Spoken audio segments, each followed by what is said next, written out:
자, 스터디 모임 진행하도록 하겠습니다. 네, 오늘의 주제 관련된 그림인데요. 이제 2030 세대를 묘사한 그림이고요. 좀 가난해 보이는 상황이죠. 자, 다음. 네, 오늘의 주제 타이틀 되겠습니다. 2030 세대의 이야기. 이번 시간에 이제 2030 세대 관련해서 신문기사를 같이 보도록 하겠습니다. 자, 다음. 국가데이터처가 발표한 2026년 5월 고용 동향에 따르면 지난달 취업자 수가 2,912만 명으로 1년 전보다 4명 줄었다고 합니다. 취업자 수가 줄어든 것은 2024년 12월 5만 2천 명 감소 이후 1년 5개월 만이라고 하고요.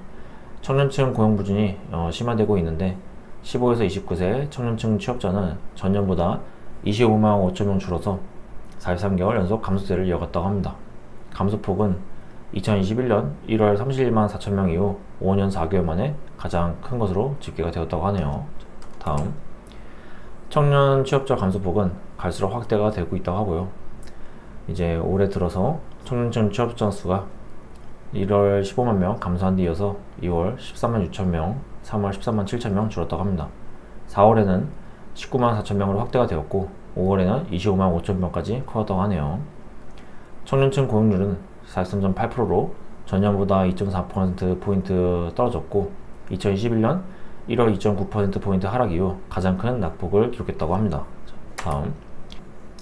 이 자료는 청년층 취업자 감소가 나와 있는 데이터인데요. 앞에서 보셨다시피 2026년 2월 14만 6천 명에서 5월 25만 5천 명까지 지속적으로 커지는 것을 알 수 있겠습니다. 자, 다음.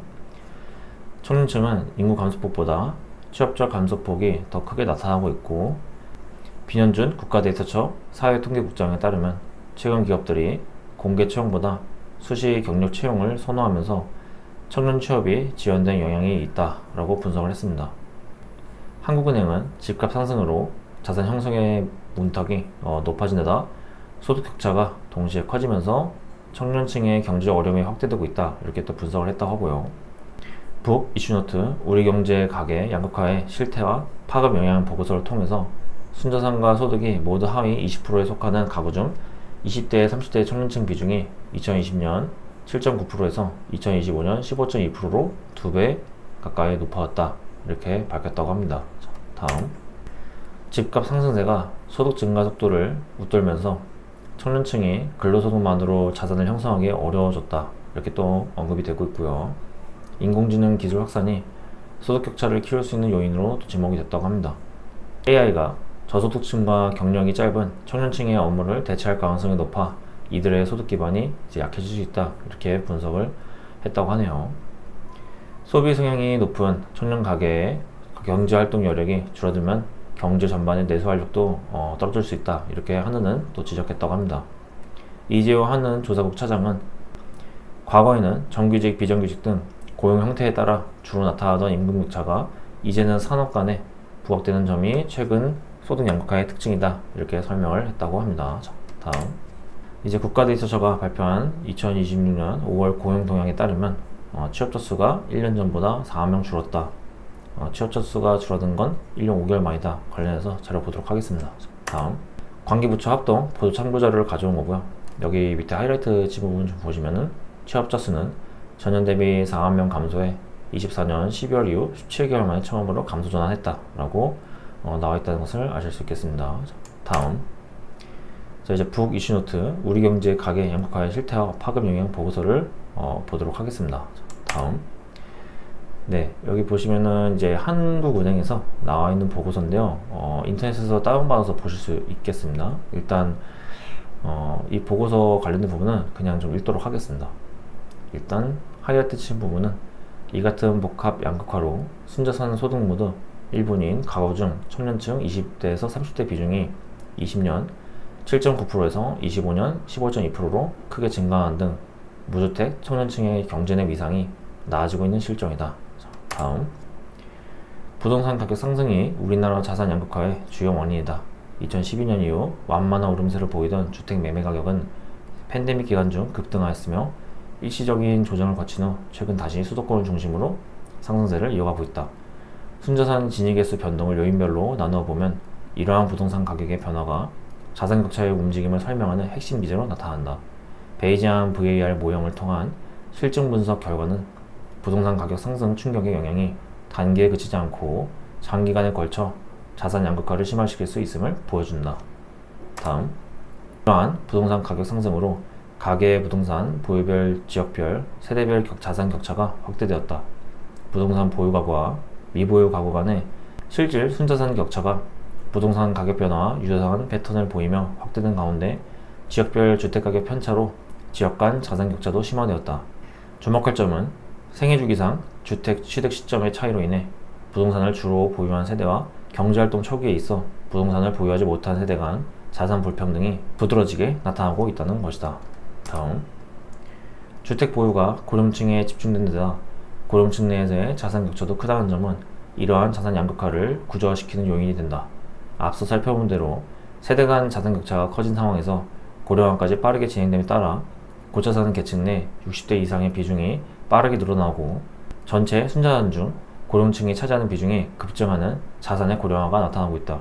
이와 동시에 고령층에서는 세대 내에서의 자산 불평등도 여타 연령층에 비해 심각하게 나타나고 있는데, 이러한 자산의 고령화와 고령층 내 자산 불평등은 상속과 증여 등 부의 대물림 과정을 거치며 자산 양극화를 고착화시키는 역할을 하게 된다. 다음, 그 결과 청년층 내에서는 고소득임에도 불구하고 부동산을 보유하지 못해 자산 형성 사다리에 오르지 못한 계층이 크게 증가하였다. 미국 등 해외에서 헨리로 지칭되는 이들 계층의 확산은 국내에서도 청년층 내 고자산 고소득 비중의 뚜렷한 하락으로 확인되고 있다. 특히 자산 기반이 취약한 청년층의 경우 중상위 이상의 소득을 창출하더라도 자산 상위 계층으로 진입할 수 있는 이동성이 저하되는 등 자산 형성 사다리가 약화되고 있는 실정이다. 다음, 최근 급속한 AI 전환 과정에서 IT, BIT 산업 간 성장 차별화가 확대되면서 그간 정부의 재분배 정책에 힘입어 개선되어 온 소득 양극화가 재심화될 우려가 커지고 있다. 2024년 소득 진위 개수는 전년보다 소폭 상승하였으며 정책 효과를 배제한 시장소득 기준 진위 개수는 큰 폭으로 반등하였다. 최근에 소득 격차 확대는 IT 부문에서 성과급 중심으로 임금이 큰 폭 상승한 반면 여타 부문에서는 임금 상승이 제한된 데 주로 기인한 것으로 평가된다. 과거 정규직, 비정규직 등 고용 형태에 따라 주로 나타나던 임금 격차가 산업 간에 부각되고 있는 점은 최근 소득 양극화의 특징적 양상이라 할 수 있다. 다음, 이러한 상황에서 AI 기술의 확산은 로봇 기술 발전과 맞물려 저소득층과 경력 초기 단계 청년층의 직무를 대체하고 있어 향후 소득 격차를 확대시키는 주요 요인이 될 가능성이 높다. 당행 AI 서베이 결과에 따르면 소득 분위가 낮을수록 자신된 업무가 AI로 대체될 가능성이 높다고 인식하는 것으로 나타났다. 이와 함께 저소득층의 경우 AI 활용도가 낮은 것으로 조사되었는데, 이는 기술 발전의 혜택도 소득 계층별로 불균등하게 확산되고 있음을 시사하고 있다. 다음, 연령대별로 보면 청년층이 AI로 인한 실업 가능성을 타 연령대보다 높게 평가하였다. 실제 데이터에서도 최근 AI 노출도가 높은 업종일수록 청년 고용이 빠르게 감소한 반면 50대 고용은 오히려 증가하는 연공 편향적 기술 변화 양상이 관측되고 있다.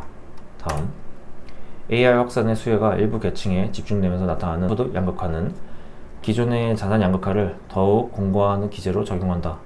고자산 AI 수혜 계층은 높은 소득을 바탕으로 자산 축적을 가속화하는 반면 저자산 AI 비수혜 계층은 높은 주거비 부담에 가계 수입마저 불안정해지면서 자산 기반이 취약해지고 있다. 실제로 최근 데이터를 보면 IT 부문 종사 가구와 여타 부문 종사 가구 간의 소득 격차가 확대되는 동시에 자산 격차도 확대되고 있는데, 이는 소득 격차가 자산 양극화에도 영향을 주고 있음을 시사한다. 다음, 가계 계층별로 볼 때에도 순자산 5분위와 1분위의 소득 배율이 2023년 이후 크게 확대되는 등 소득 증가가 고자산층에서 더 크게 나타나는 경향이 확인된다. 이는 기술적 신의 과실이 자본과 특정 숙련 노동에 집중되고, 이렇게 심화된 소득 양극화는 자산 양극화를 다시 가속화하고 있음을 방증한다. 다음, 부동산 가격 상승으로 고착화된 자산 양극화 상황에서 AI 확산에 따른 소득 격차 확대에 직면하며 무주택, 청년층은 경제 내 위상이 크게 하락하고 있는 것으로 평가된다. 2012년과 비교할 때 2025년 유주택 가계의 순자산 소득 분위는 상승한 반면 청년층, 특히 경제활동 초기인 20에서 29세 무주택 청년 세대는 순자산 소득 분위가 모두 하락한 것으로 나타났다. 아울러 순자산과 소득 모두 일분인 가구들 중에서 20대에서 30대 비중만 상승하고 있는 상황은 복합 양극화의 부정적 여파가 청년층에 전이되고 있음을 보여준다. 다음. 네, 이제 역시 관련된 이제 기사입니다. 국가 데이터처에 따르면 가구주가 30대 이하인 가구의 연소득 상승률은 2017년 5.4%였는데 2024년 1.4%로 쪼그라들었다고 하고요. 반면에 40대와 50대는 2024년 연소득 상승률이 각각 2.7%, 5.9%로 이제 훨씬 높았다고 합니다. 그의 소비자 물가 상승률도 웃돌았다고 하네요.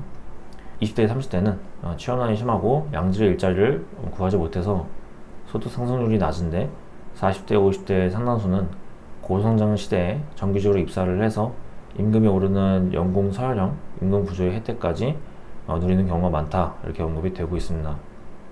60세 이상 가구의 연소득 상승률은 4.6%에 달한다고 하고요. 연금으로는 부족한 생활비를 충당하려 일하는 노인들이 늘어났기 때문이다 라고 언급이 되고 있습니다. 다음. 이제 내가 일하는 곳에서 커리어 성장의 한계를 느낀다는 응답이 이제 56.2%에 달했다고 하고요. 커리어 성장의 한계를 느끼지 않는다는 응답은 16.1%였다고 합니다. 현재 저축하는 금액으로 노후 대비가 가능할 것이라는 응답은 전체의 12.2%였고 63.5%는 불가능하다고 답을 했다고 하네요. 절반에 가까운 20대, 30대 청년들이 제대로 된 직장을 구하지 못해서 배달 등 아르바이트를 경험한 것도 있다고 합니다. 20대, 30대 청년 48.8%가 기회가 된다면 해외 취업, 이민을 떠날 의향이 있다, 이렇게 답을 했다고 하고요. 이유로 우리 사회의 지나친 경쟁과 높은 노동 강도를 가장 많이 꼽았고, 자산 형성이 불가능한 사회구조, 낮은 임금 상승률과 정체된 전망, 미래에 대한 막연한 불안감 등의 순으로 이렇게 이유가 나온다는 것을 아실 수 있겠습니다. 자, 다음. 네, 이렇게 이번 시간에는 2030 세대 현 주소 관련해서 신문기사를 통해서 알아보는 시간을 가져봤습니다. 그럼 저는 다음에 다른 주제로 스터디 메모를 진행하도록 하겠습니다. 시청해주셔서 고생 많으셨습니다. 감사합니다.